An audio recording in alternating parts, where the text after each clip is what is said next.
Mama. You want to come sit in the chair? Yeah. Okay. Fine, don't. Coming up on today's episode, I'm going to answer a few more of your questions for me in a brand new edition of Ask Me Some Things, featuring items in our house I have to hide from our kids. Plus, for this week's Doom Scroll, a fellow NFL wife's take on celebrating touchdowns. The key? Without getting fined. Can't wait to talk about it. After that, I'm going to be joined by, you guessed it, another guest that I have no business speaking to. We have Captain Marvel herself, Academy Award-winning actress Brie Larson. But first, I got to shout out our real one comments of the week. On our last episode, I said I was done with family Halloween costumes after the Little Mermaid fiasco of 2023. This year, we might just have 3 Elsas, to which @Dora Winifred responded, hear me out, ... 6 Elsas. Honestly? I'm so into that. I'm so into that. If I could get Ellie to not be Anna, I'd do it in a heartbeat. But I can't have 5 Elsas and 1 Anna. Finn is going to be Anna so that we have 2 and 2. 2 Annas, 2 Elsas. That's the plan, though. Who knows? Next up, I was featured in a behind-the-scenes clip from the other podcast. If you haven't seen it, Queen Emma, the clip, please. That's my wife calling me. Hello, darling. Ew. I meant hello, Kylie. Darling. Sorry. Hello, darling. Ew. How things go for you today? What are you doing for dinner? Eating some type of animal carcass. Okay. You must still be on the podcast. I am. A couple of the top comments from the real ones and the 92%ers. Someone said, Jason, hello, darling. Kylie, ew, darling. Haha, love her. Guys, I don't know how many times I have to say it. Darling, hun, honey, dear, baby, babe. No. And he doesn't call me darling on a regular basis. I want to point that out. That was very out of the ordinary. The other main takeaway from this clip, Kylie is all of us. Someone else just freaking decide on dinner. I thought it was very funny reading these comments because I didn't scroll very far, but I found that the common theme was that everyone is exhausted. Every spouse, anyone in a relationship is exhausted by the question, what's for dinner? What do you want for dinner? I didn't even know. There are so many people. She has decision fatigue. How cool would it be if you asked someone, what do you want to eat? And they looked you straight down the barrel and said, I want a salad from this store. I want a pizza from that place. I want a cheesesteak from you know where. That'd be so cool. Moving on, let's get right into Doom Scroll of the week. First up on Doom Scroll, Commanders wide receiver Chris Moore's wife, Toria Moore, is showing her husband touchdown dances that will not get him fined. And I love that so much. Queen Emma, the clip, please. It says, showing my husband touchdown celebrations he should have done instead of launching the ball and getting fined. For those of you who don't know, in the NFL, there are so many times that you will get fined. Sorry, NFL, I'm telling all your secrets. One thing you are not allowed to do is launch the ball as a celebration. You're not allowed to do that. I don't think you're allowed to launch anything into the stands specifically. Not allowed. So, as his better half, Toria was just trying to offer up better options to show excitement and celebration that will not require you to have payroll deduct. I do not personally know Toria, but that's a good idea, girl. I love that idea. My husband as an offensive lineman was not coming into scoring opportunities and therefore was not often partaking in touchdown celebrations.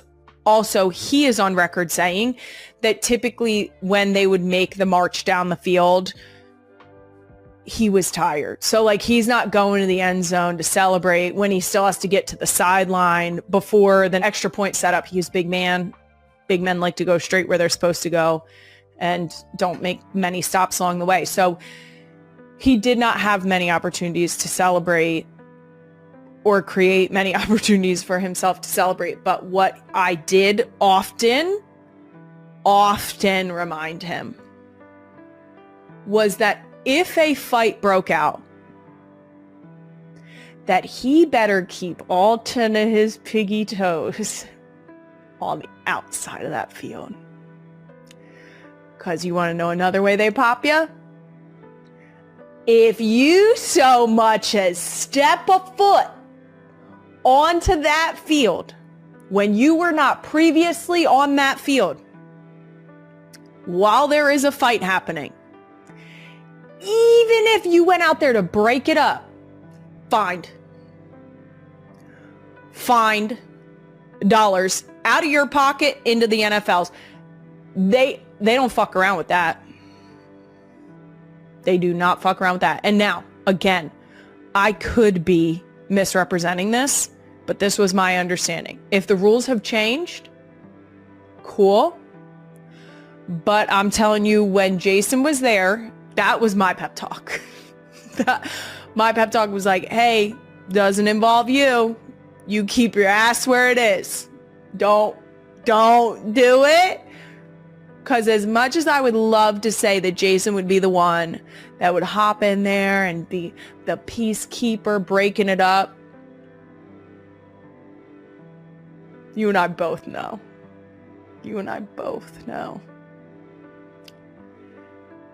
I'm pretty sure he was going and swinging. It's not. No. To be fair, don't come for me, NFL.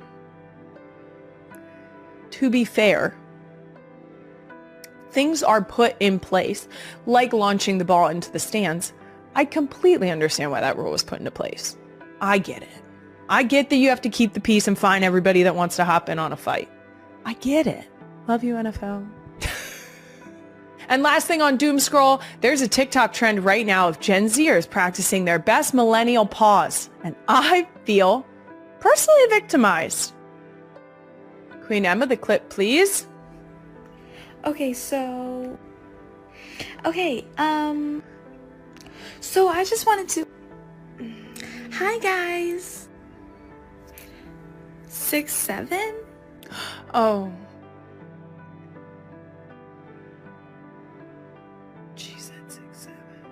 Okay, for those of you who might not understand the concept of a millennial pause, I'm going to give you the best explanation that I can give, which is a very broken understanding of what the millennial pause is, but considering I often do it, apparently, maybe I'm the perfect person to explain this. It is when you start recording a video and you don't immediately start your words. That you sort of take an extra second to think. It might be dead space. It might be an it might be a, so I was thinking. All of these would fall under the realm of millennial pause. Basically, it's an amount of time at the beginning of a video that we are not providing any information. That we have not hurried to the point, which seems rushed.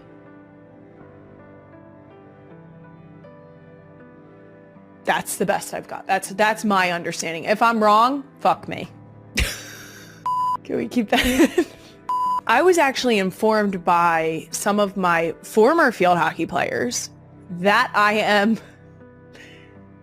known to millennial pause. So, thanks, girls. Appreciate ya. I'm going to start doing it on purpose, and I'm going to start doing it for an extended amount of time. A very long pause. I feel like Gen Zers having a problem with our pause or our lack of a sense of urgency in how we start our videos is their need for, like, as fast as we can do it. Chill out. Take a deep breath.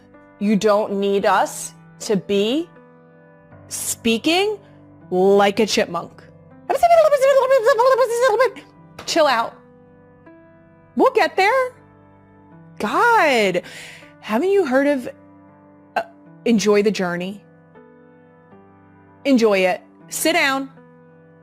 If you don't want to stick around, guess what? I'm going to start millennial pausing. First of all, I'm going to start making TikToks again. No, I'm not, but we can pretend. It's going to be the equivalent of like, hey, so when you guys go to get, like, when you're about to get your period, and then the women will start the video that way, and then all of a sudden they pause and they're like, okay, did the guys leave? Is it just the women are left, right? Okay, so here's what we need to talk about. It's going to be one of those, but with a Gen Z pause. Good luck. If you listen to me on 1.5 speed, you might want to bump it to 2 times speed. I listen, I can't even say I listen. I don't listen to myself. If I were to listen to myself, I listen to it. I just started new. I just started another podcast that, if I'm going to listen to a podcast, is the podcast that I would spend my time listening to. Old depths, if you will. I listened to it on 1.2. So you should probably speed me up to like a good 1.5. I mean, that's it for Doom Scroll of the Week. Moving on, a brand new edition of Places Kylie has some business being. I have zero business being in most places, but sometimes there are places that, based on my experience or qualifications, I should be there. So I think that my years of playing / coaching field hockey and the fact that I'm from here, doing a field hockey clinic in our area is probably a place I have a little business being. Not a lot, but some. Yep, that's right. This past weekend, I put on my second youth field hockey clinic. My first one was Stick with KC, and this one was right here in Philly. So it was Stick with PHL, or Stick with Philadelphia. We were able to partner with Longstreth, which is a sporting goods store here just outside of Philadelphia. They are the people I've been going to for my entire life for my sports equipment. I was asked to sign field hockey balls, shirts, sticks. This feels ridiculous. It feels silly. I have no business signing a field hockey stick. Don't anybody. At some point, I literally told one of those children, this just decreased the value of your stick. So there's that. A peanut! That was a quick head snap. Did you see that? Oh, hey, girl. Okay, let me feed this child real quick. Mama. You want to come sit in the chair? Yeah. Oh, okay. Fine, don't. You know, she plays in the corner in the kitchen and says, I'm on the podcast. Who do you talk to on Dad's podcast? Uncle Travis. Mom and Dad are... I smoochie kiss Daddy. Alright, you can do the eyebrows real quick for Tina, and then we'll be all done. Then you're going to go back.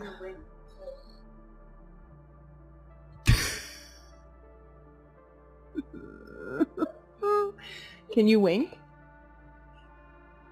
Nice. Nice. That was actually very good. Okay, I love you. Hey, you didn't even look at me when you said it. You gotta look at people you're talking to. Listen, if you want more hockey content, just, you know, stay tuned. Wonder what that means. Okay. Next up, let's get to the segment where I answer real questions from the real ones, otherwise known as Ask Me Some Things, because Ask Me Anything needed boundaries. You crazy MFers. Okay. First question from Brandy Burkhart. Kylie, if a child knocks on your door on Halloween dressed as a Cowboys football player or cheerleader, do you give them candy or tell them to get off your lawn? Here's the deal. If we receive trick-or-treaters, which we do not, hypothetically speaking, I would give every other kid a piece of candy, and then I would march my ass to the kitchen and get a box of raisins and drop that right in that bag. Did I hesitate? Guys, raise your kids right. Okay? I don't know what, that's the best advice I can give you. I'm not going to tell you how to parent your kids, but this is where I draw the line. So apparently I'm going to give them either raisins or nothing. Ooh, maybe like an old avocado. Next Ask Me Some Things question is from Emily R. That's actually exactly how it's written. Ask Me Some Things question. Is there anything you have to hide from the girls, specifically scissors? And which one of the older three would try to cut their hair or their sister's hair first? This is a very easy question. So easy. Things that have to be hidden from my children. Surprisingly enough, not scissors. What I do have to be careful of is any type of writing or drawing utensil. It's everywhere. It's on the couch. It's on the wall. It's on the floor. It's on the table. And guys, this is like, I know there's going to be a population of people that hear this and say, well, that's because you don't, kiss my ass. Kiss my fat ass. I've tried everything. We've sat in timeout. We have had to scrub it up ourselves. We have had to, now they go on lockdown. That's our compromise. To be fair, they are newly 6, 4, and 2. Their reasoning and decision making, not the best. But for some reason, anything that is smooth to go on your human body, head to fucking toe. It is absurd. It's insane. The minute they get a silky crayon, watercolor paint, any paintbrush with even a hint of color left in it, full face paint, a full face of paint. It's bananas. I've had enough. Markers striped like a tiger. Suddenly they're tigers. Ridiculous. I'm out. You know who will be my child that cuts hair? And I know it without a doubt. And I feel like I could millennial pause this and everyone can say it together. Bennett, Llewellyn, Kelce. She is my most mischievous child. Jason and I are in for it. That does it for Ask Me Some Things. Real ones, this is an official call to action. Please send all the Halloween related questions you can think of. I'm going to be joined by a very special guest next week, and we want all the questions. You can also ask about the family, after wax care, being married to me, Japanese maples, Queen Emma. I think I'm making it too obvious who this guest is. Too bad. Comment here on YouTube, on Spotify, or tag us on any social media at NGL with Kylie. We're going to answer a bunch of your questions next week. Coming up, Brie Larson is joining me, but first, Skittles! Real ones, if you're a Type C parent or a Type C person like me and sometimes need reminders for everything on your to-do